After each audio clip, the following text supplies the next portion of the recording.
सीताराम शिवराम मानभाव यांचं लहानपणातच आई वडील हरपले आणि ते अनाथ झाले.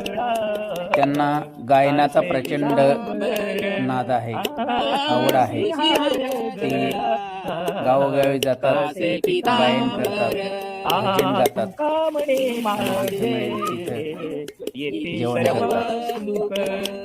तर हे सीताराम मानभाव आहेत गुरुजीबारीचे आणि आम्ही दोघ जण गात होतो आनंदाने. तर गायनाचा खूप आवड आहे यांना, त्यांचा आवाज सुद्धा सुंदर आहे.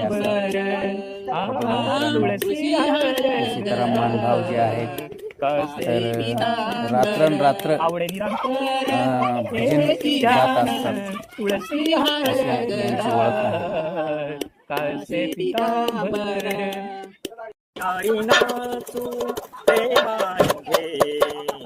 रामनामाची जय सिंधे, रामनामाची जय सिंधे. श्रीराम जय राम जय